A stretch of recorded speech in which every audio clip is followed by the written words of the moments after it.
everybody. I am Earl Holland, back with another Livestream Sports Refuge Podcast for our NFL playoff preview. And of course, one of the teams that a lot of people in the AFC are worried about, in addition to Kansas City, is a team that, made some waves in the playoffs last year. And a lot of people aren't forgetting that. In fact, they're making some waves now.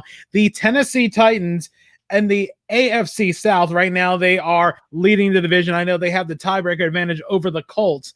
And of course, one of the fans I know that is a big Titans fan, Jason Bruce. How are you doing today, Jason? Pretty good, Earl. How are you? I am doing great. I'll tell you, it's interesting looking at the playoffs and seeing how everything's really starting to figure itself out. And I know this year, of course, the expansion to another team in each conference, going from 12 overall to 14 overall. I feel like now that's going to make things a little more interesting, especially that everybody wants to get that first round bye so they don't have to play that wild card weekend. And now that it feels like the first seed means a lot more than it would in the past, because number 1 and 2 got the bye, but now it's only number 1. Yeah, it's definitely interesting. It kind of threw a wrench into our fantasy football setup this year, where we actually had a thing for the first pick that depended on how many teams were in the playoffs. And with the 2 extra teams now, we had to kill that. But I think it's going to be – I don't know how much home field is going to be worth this year with no people. Yeah, and I think that's the one thing. It's that's going to play a huge advantage. I mean, every game could be pretty much like a gigantic scrimmage when it comes to crowd size. And I mean, some teams might, some states, some be a little more lenient in letting people in, and some might just say, we're not taking this risk. And that could really impact a game. I just think about just the Washington-Pittsburgh game. You think if Heinz Field was full of fans, maybe that game doesn't turn out the way it did. Yeah, the momentum matters. It really, really does. For Jason, for everybody who doesn't know how you became a fan of the Tennessee Titans, let everybody know what led you to become a fan of the team. Well, that's where I'm from. I grew up out in West Tennessee, and then lived and got my coaching career started in Middle Tennessee.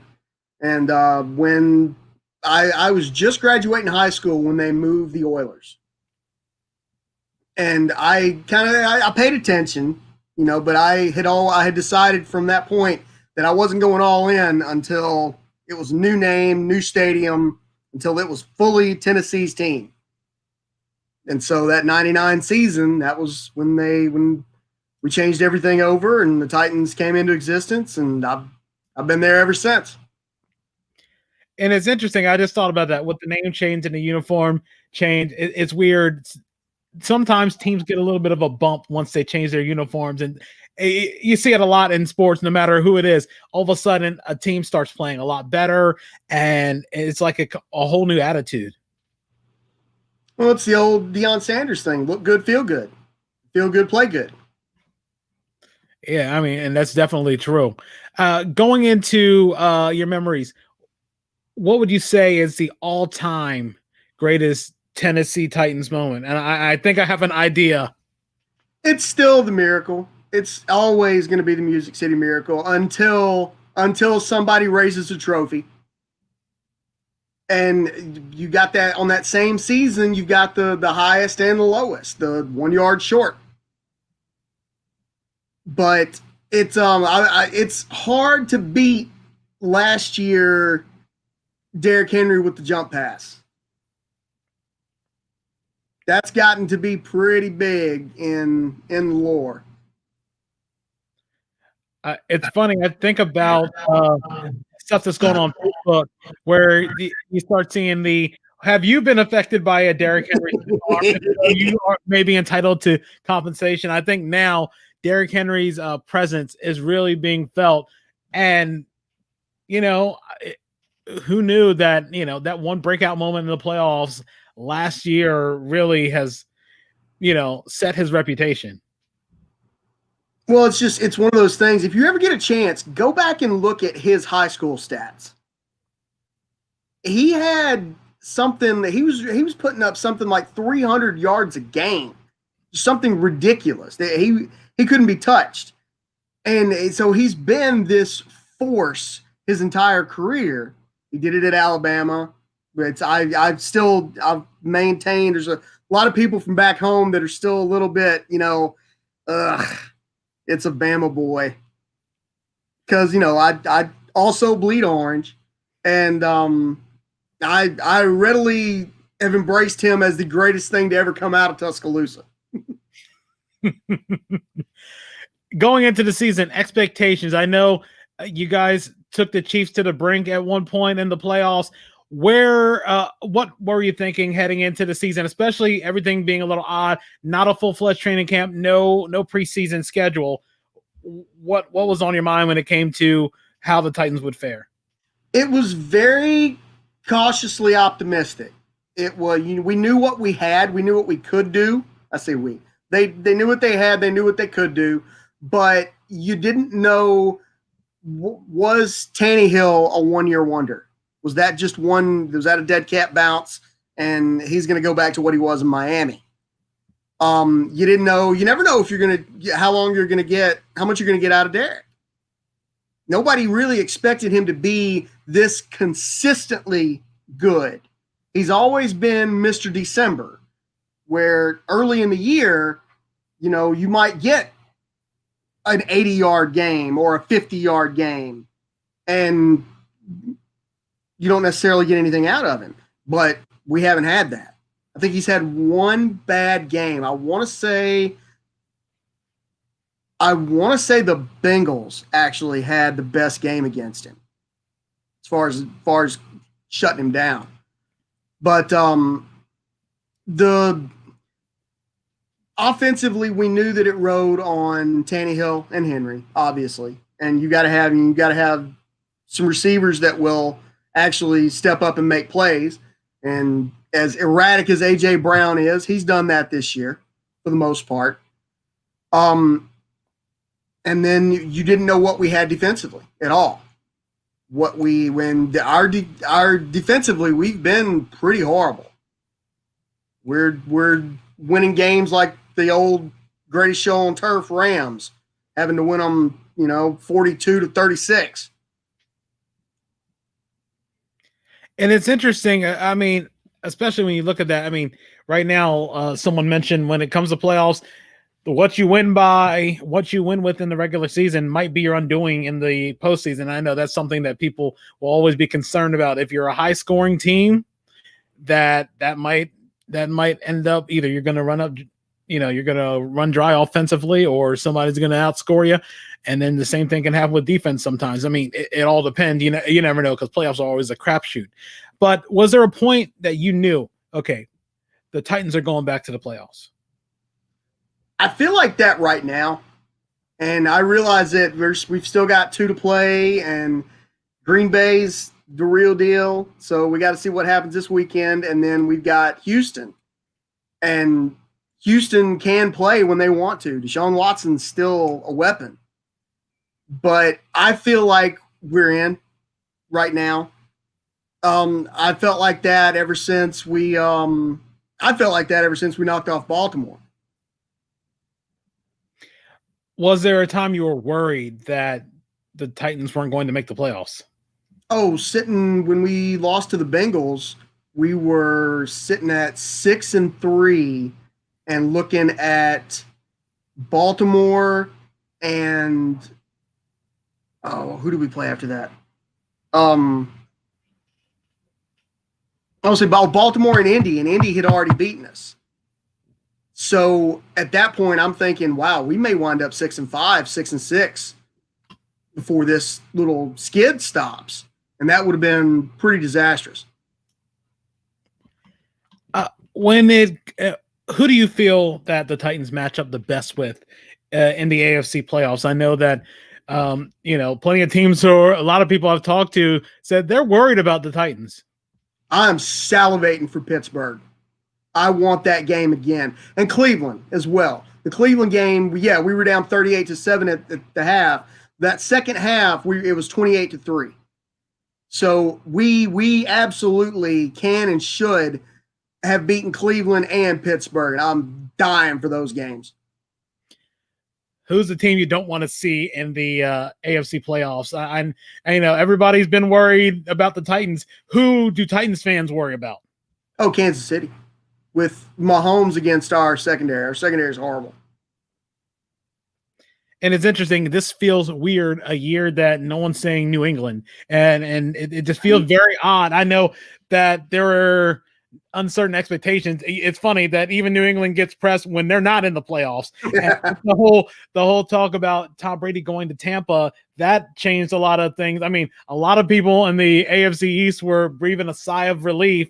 No matter, even with Cam Newton there. I mean, Cam Newton is no slouch, but he's not Tom Brady in that situation. But for everybody no longer having to worry about, okay, now we don't have to worry about what Belichick has up its sleeve. Now it's worrying about, okay, Kansas City, or in some cases, right? How do we stop Derrick Henry? And I know Derrick Henry is slowly ascending up the list of the best Titans running backs. I know everybody remembers CJ2K and of course Eddie George.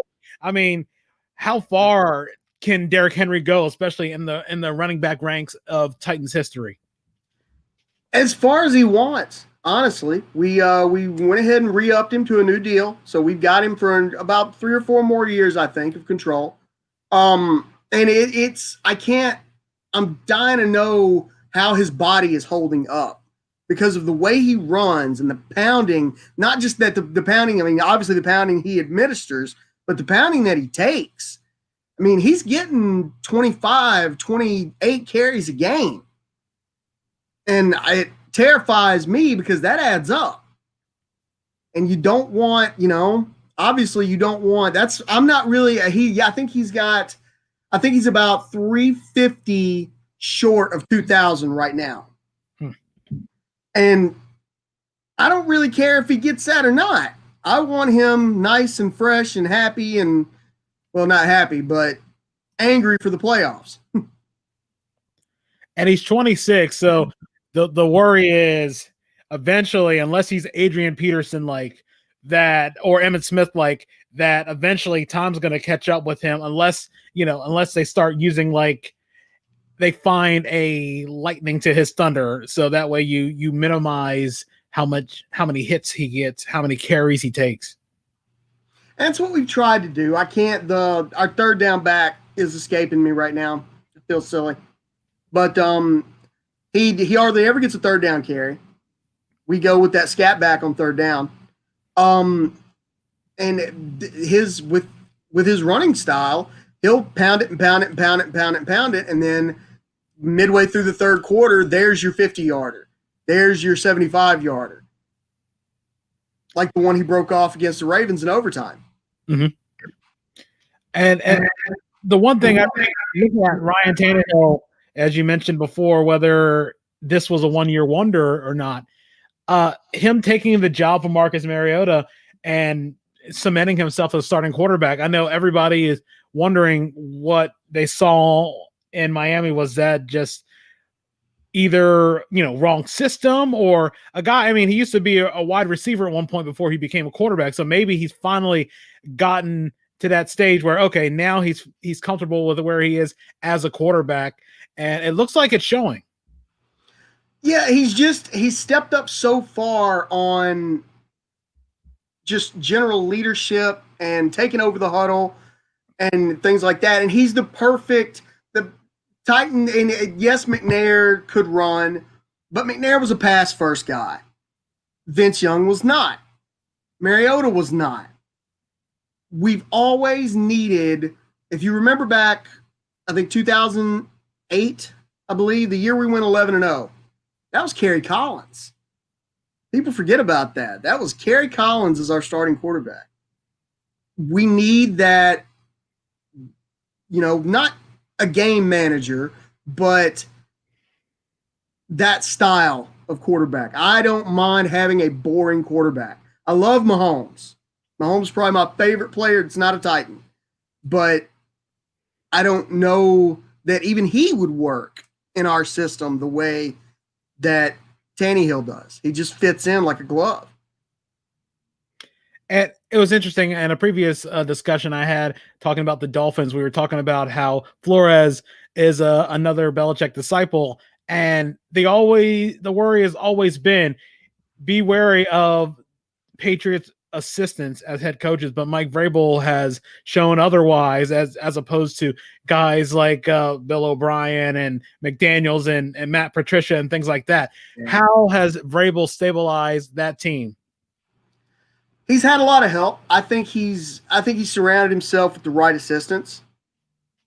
And our GM, John Robinson, and him have a very good relationship to make sure that we get guys that are going to work, that are going to be right. I say this, and here we've wasted the money on Jadeveon Clowney, but they can't all be sevens. Vrabel's doing a very good job of maturing and learning on the job. He will still make a couple of calls a game that make you want to throw your remote. There's still times that, what are you doing right there? Why? Why make that call?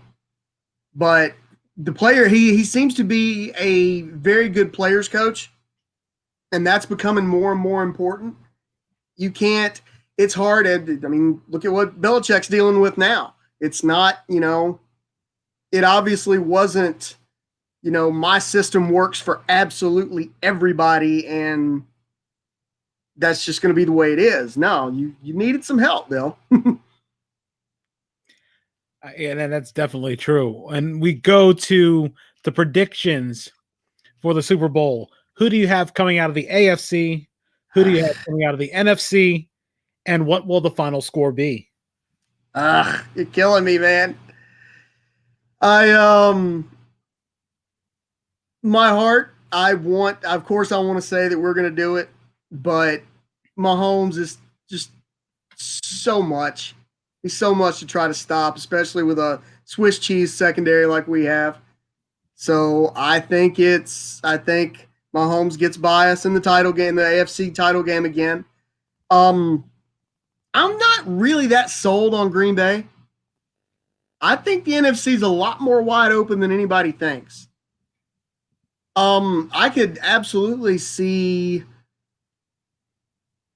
I could if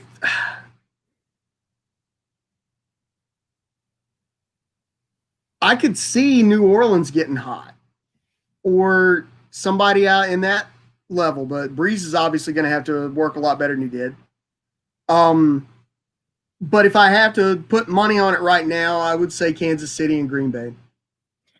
That seems to be the consensus so far. I know that a lot of people have their feelings that Kansas City right now is still the team to beat, and Green Bay might be the favorite. Like you said, New Orleans might give them a run, but other than that, there doesn't seem like there's a lot more competition, regardless of what's going on in the West, because again, that's still up in the air. Yeah. But before we wrap this up, I wanted to see if you want to give anybody a shout out, and if you have ways people can reach out to you on social media as well. You can find me on Facebook. Just regular Jason Bruce search right there. Nothing more, nothing less. I don't like having a lot of followers. I'm there to look more than talk. So we'll stick with that for right now. Well, definitely, Jason, I do appreciate you for taking time out of your schedule. What we'll do is we'll finish the rest of this off in following this interview after we go off the air. Again, everybody, stay tuned. We got another one coming up very, very soon. Our next team we'll be looking at is the Baltimore Ravens, who are looking to fight their way into the playoffs, followed by the Cleveland Browns. That'll be a little bit later. Again, this is Earl Holland for my guest, Jason Bruce, saying thanks for listening, and we will see you guys back here in about 20-25 minutes.